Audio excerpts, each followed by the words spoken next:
चलिए शुक्रवार की सुबह, इट्स फ्राइडे और कहते हैं एकदम मक्खन माफिक निकल रहे हैं ये हफ्ते।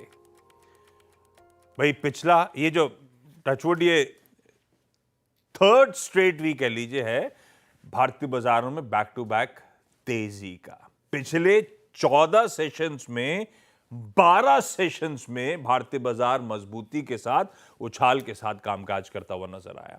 इवन इस हफ्ते वो मंडे का सेशन छोड़ दूं तो तीसरा स्ट्रेट सेशन हो गया कल गुरुवार का, जब हमने बढ़त के साथ मजबूती के साथ कामकाज करा।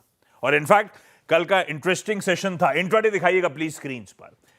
बढ़िया गैप के साथ हमने शुरुआत करी, 111 पॉइंट ऊपर। अच्छे ग्लोबल क्यूज थे।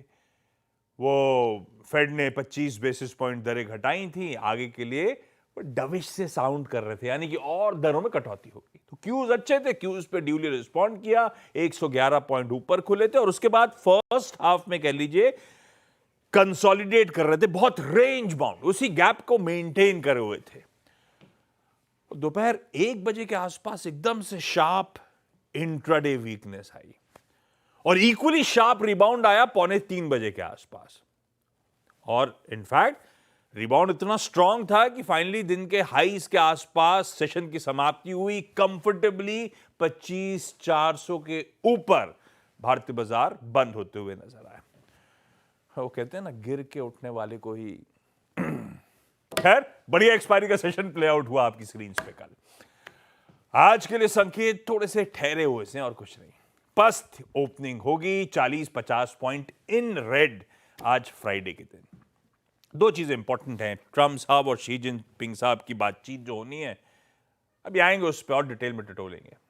और दूसरी चीज बैंक ऑफ जापान की पॉलिसी आउटकम। उससे पहले नीचे फ्लैश चली रहा है कोइंसिडेंटली निक्केई रिकॉर्ड उच्चतम स्तरों पे। खैर उनकी तरफ से एक्शन एक्सपेक्टेड नहीं है, कमेंट्री इंपॉर्टेंट होगी, पर फिर भी बीओजे बहुत इंपॉर्टेंट है, उसकी पॉलिसी आउटकम, वो इंतजार रहेगा। लाइए एक बार करें ग्लोब पर स्टिंग लेकर आइए नजर वाली, उसके बाद दिखाता हूं आपको ग्लोब का हाल कैसा है। उसके बाद हॉर्मास से भी बातचीत हो जाएगी। ये जो हेडलाइन में प्रोड्यूसर साहब ने मेंशन कर रहा था कि चारों बेंचमार्क्स एक साथ अच्छी मजबूती, सब डिटेल लेके आऊंगा। गिफ्ट निफ्टी पस्त है, वो आपको दिखा चुके हैं प्रोड्यूसर साहब, डायरेक्टर साहब। एशियन पीयर्स जो इस समय कामकाज कर रहे हैं हमसे तो बेहतर है। जो मार्केट्स खुले हैं मिले जुला सा रुझान है ये। तो अभी अरे यार, चाइना के सुबह में मत दिखाया करिए, 7-10 के आसपास से चाइना के मार्केट्स खुलते हैं। तो ये तो कल का ट्रेड दिखाया था आपने, बाकी रखा करिए सुबह 7 बजे के लिए, क्योंकि बाकी एशियन पेयर्स खुल गए। प्लेट फ्लिप होकर आ गई यूएस के मार्केट्स। कल हम जब क्लोज हो रहे थे 3/4 से 1% का उछाल था यूएस के फ्यूचर्स में, और उतनी तेजी थी, मतलब उससे थोड़ी सी कम कह लूं, थी एक्चुअली 1/4 से 1%। हम डाइजेस्ट करके गए थे 3/4 से 1%।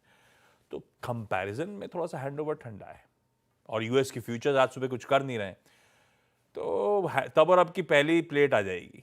कहां छोड़ें यूएस बेंचमार्क्स, कुछ में दिक्कत है, कुछ जस के तस मिल रहे हैं हैंडओवर। तो हैंडओवर फ्लैट से, भाव के लिहाज से तो कह सकता हूं फ्लैट से नेगेटिव सा है, और इसीलिए शायद गिफ्ट निफ्टी भी पस्त ओपनिंग के, और इसीलिए भी एशिया मिला जुला सा कामकाज करता हुआ।